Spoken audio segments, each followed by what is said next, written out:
Okay, so the day after the the Newtown shooting occurred, our president got on television and started out very, very succinctly, spoken very well, and his comments were, and I'll paraphrase, I'm not going to quote him.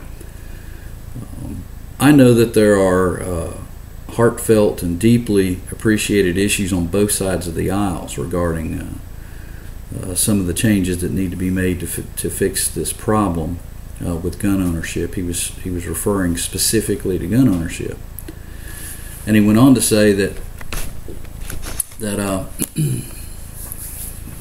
he knows that millions of men and women, firearms owners, are responsible and safe with their firearms, and that most of the gun owners are, and he realizes that.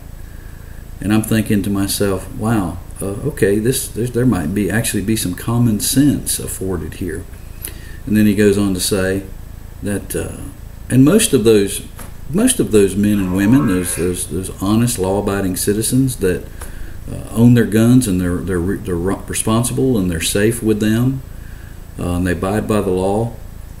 Most of those people would agree that there's no reason to have a 30-round magazine or an assault weapon. What do you need an assault weapon to hunt for? Why do you need a 30-round magazine to hunt? And right there is where you lost me, Mr. President. That's where you lost me, and that's where, quite honestly, you don't get it. Actually, I think you do get it, which proves that this is just an attempt to erode, constantly chip away and hollow us out on our Second Amendment rights.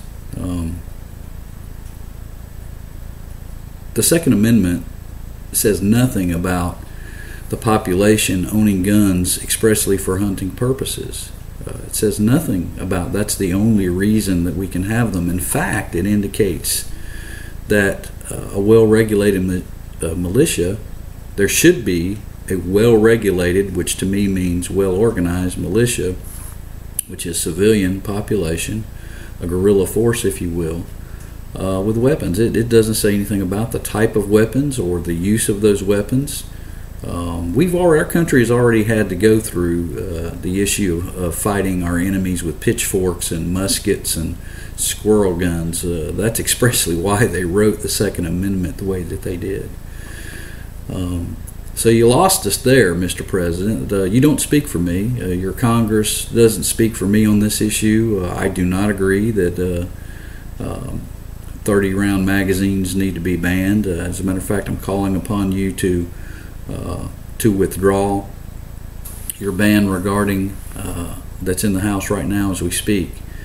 You don't speak for us. You don't have a clue, obviously, what we really think and feel about this. We don't have these guns. We have them for shooting sport.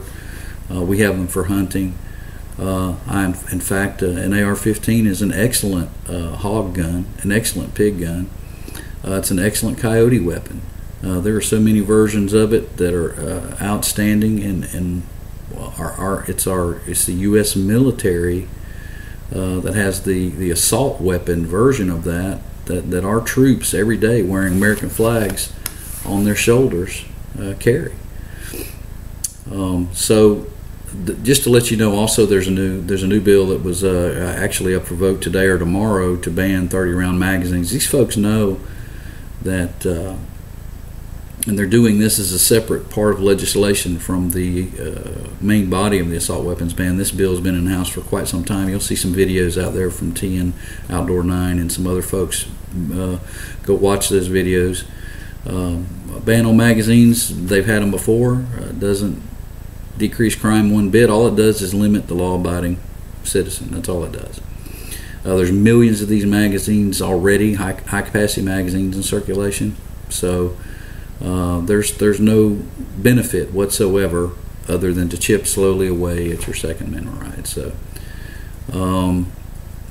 I just thought that I would share with America and the world basically what my thoughts were on President Obama's comments, where he kind of started out as if he's appealing to the gun owners of America and understanding that they're responsible people and that their feelings are very well founded and that we do have a rich heritage and tradition of firearms ownership.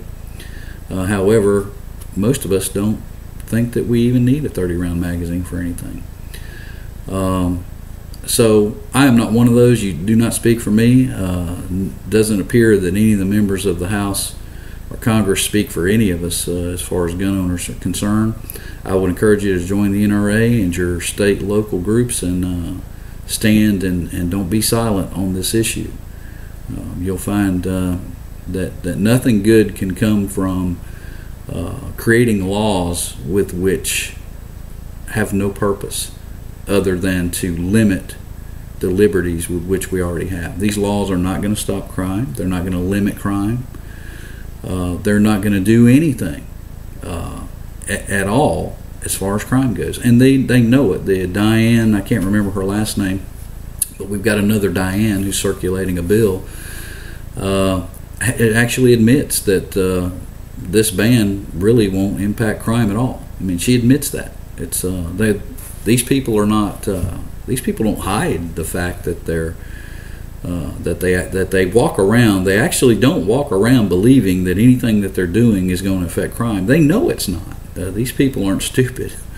They know that this is not going to affect crime one bit. So go right. Again, I rewrote all of my representatives. I encourage you to do the same thing, and hopefully the next time you see me, I'll be out pulling the trigger on some guns, getting back to what we really all enjoy, which is the shooting sports.